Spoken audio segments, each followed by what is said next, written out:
नमस्कार साथियों, दिल्ली विश्वविद्यालय द्वारा प्रमोशन के लिए जारी दिशा निर्देशों के तहत शिक्षकों को APAR annual performance appraisal report form भरना जरूरी है। इस वीडियो के माध्यम से मैं APAR फॉर्म को भरने की जानकारी आपके साथ साझा कर रहा हूं। यह कुछ अन्य साथियों के साथ बातचीत के आधार पर बनी समझ पर आधारित है। मेरी कोशिश है कि दी गई जानकारी तथ्यात्मक रूप से सही हो। कैरियर एडवांसमेंट स्कीम 2018 के अंतर्गत प्रत्येक एकेडमिक वर्ष में APAR annual performance appraisal report form भरने का प्रावधान रखा गया है। इस फॉर्म के अंतर्गत प्रत्येक एकेडमिक वर्ष के दौरान शिक्षण, टीचिंग, परीक्षा विषयक कार्य, प्रशासनिक दायित्व, विद्यार्थियों से संबंधित सांस्कृतिक, साहित्यिक आदि गतिविधियों, विभिन्न तरह के एकेडमिक सेमिनार, कॉन्फ्रेंस, वर्कशॉप, शोध परियोजना, शोध आलेख एवं पुस्तक आदि का प्रकाशन इत्यादि का ब्यौरा देना होगा। इस परफॉर्मा के 3 भाग हैं। Number 1 general information and academic background, number 2 academic performance assessment, number 3 other relevant information. विश्वविद्यालय द्वारा जारी इस फॉर्म में कुल 8 पृष्ठ हैं।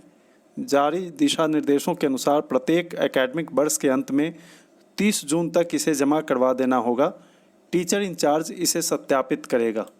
विश्वविद्यालय द्वारा जारी निर्देशानुसार APAR फॉर्म में प्रत्येक एकेडमिक ईयर का ब्यौरा कॉलेज में जमा करना है।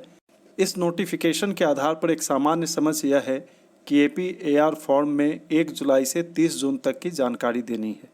इस गाइडलाइन को आप यहाँ देख सकते हैं और इसे पढ़ सकते हैं। सबसे पहले पार्ट A के अंतर्गत हमें अपने संबंध में सामान्य सूचनाएं और अपनी एकेडमिक पृष्ठभूमि की जानकारी देनी है।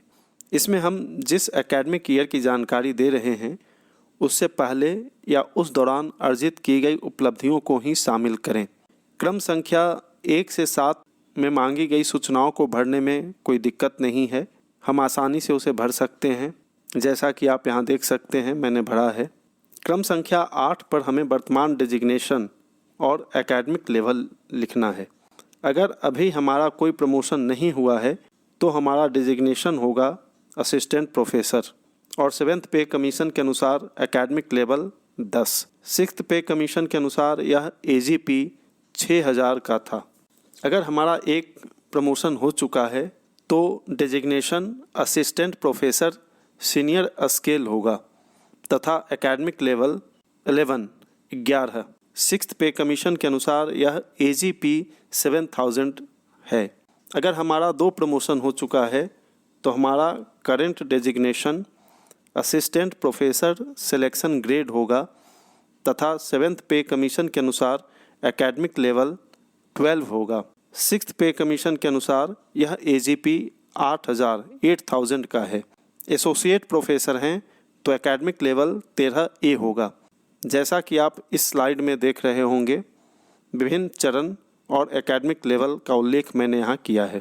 क्रम संख्या 9 पर डेट ऑफ अपॉइंटमेंट प्रमोशन का ब्यौरा देना है। इसमें अगर आपका कोई भी प्रमोशन नहीं हुआ है तो डेट ऑफ अपॉइंटमेंट लिखेंगे। अगर प्रमोशन हो चुका है तो जिस तिथि को प्रमोशन मिला है उस तिथि को आप यहाँ पर अंकित करें। क्रम संख्या 13 एकेडमिक क्वालिफिकेशन का है। इसके अंतर्गत आपको ग्रेजुएशन और पोस्ट ग्रेजुएशन के बारे में जानकारी देनी है। क्रम संख्या 14 रिसर्च डिग्री से संबंधित है। अगर आपके पास पहले से MPhil या PhD की डिग्री है या इस एकेडमिक ईयर के दौरान यह डिग्री आपको मिली है तो उसे आप यहाँ लिखें। अन्यथा जिस एकेडमिक ईयर के दौरान मिली है उस एकेडमिक ईयर के APAR फॉर्म में उसे शामिल करें। क्रम संख्या 15 पर पढ़ाए गए पेपर की जानकारी देनी है। अलग अलग पाठ्यक्रमों में पढ़ाए गए पेपर का ब्यौरा यहाँ देना होगा।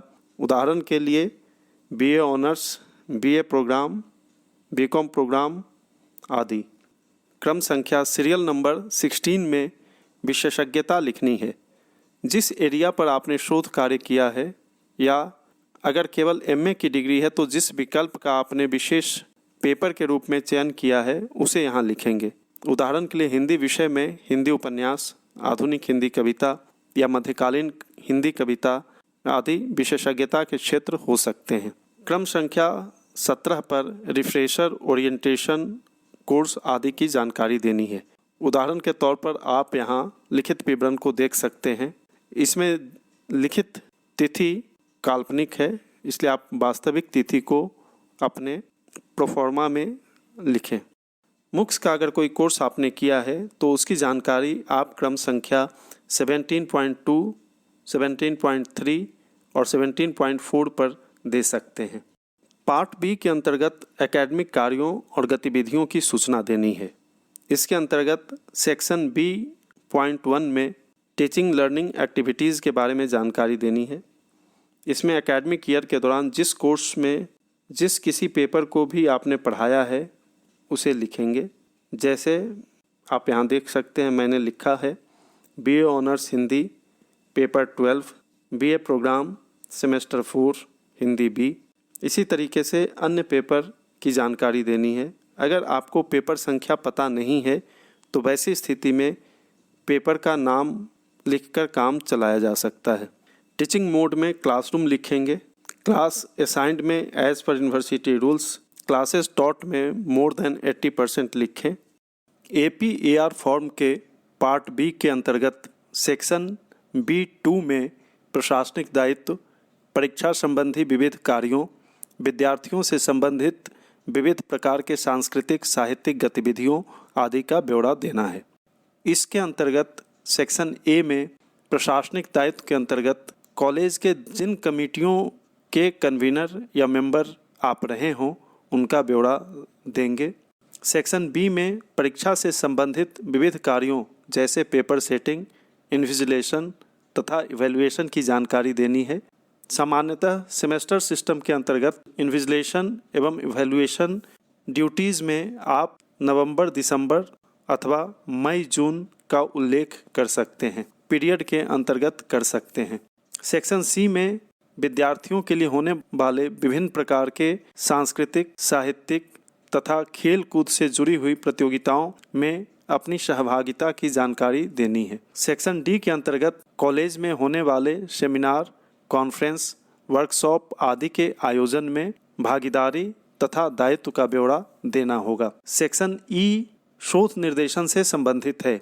अगर कोई शोध छात्र आपके निर्देशन में कार्य कर रहा है तो उसका ब्यौरा यहाँ दिया जाएगा। सेक्शन F रिसर्च प्रोजेक्ट से संबंधित है। अगर आपने दिल्ली विश्वविद्यालय के इनोवेशन प्रोजेक्ट परियोजना में काम किया है तो आप उसकी जानकारी का उल्लेख भी इसमें कर सकते हैं। अन्यथा UGC तथा अन्य एजेंसियों से मिले हुए रिसर्च प्रोजेक्ट की जानकारी आप दें। पीयर रिव्यूड अथवा UGC लिस्टेड जर्नल में प्रकाशित आलेख की जानकारी सेक्शन G में देनी है। अंत में इस पार्ट के अंतर्गत ओवरऑल ग्रेडिंग में आप अपनी दी गई सूचनाओं के आधार पर गुड अथवा सेटिस्फैक्ट्री लिखें। पार्ट C के अंतर्गत अन्य महत्वपूर्ण सूचनाएं देनी हैं। अगर कोई सूचना आपको लगता है कि ऊपर छूट गया है अथवा नहीं आ पाया है तो उसे आप यहाँ लिख सकते हैं। अंत में आपने अपने फॉर्म में जो भी जानकारी प्रस्तुत की है उससे संबंधित प्रमाण पत्रों की सेल्फ सर्टिफाइड कॉपी संलग्न करनी है। अंत में मैं उम्मीद करता हूँ कि यह वीडियो आपके लिए उपयोगी होगा और इससे भ्रम और उलझन की स्थिति कुछ दूर होगी। करियर एडवांसमेंट स्कीम 2018 से संबंधित UGC नोटिफिकेशन तथा 27 अगस्त को जारी नोटिफिकेशन का लिंक आप डिस्क्रिप्शन बॉक्स में देख सकते हैं। इससे बाकी सूचनाएं भी आपको प्राप्त होंगी। उम्मीद है कि यह वीडियो आपके लिए उपयोगी साबित होगा। धन्यवाद।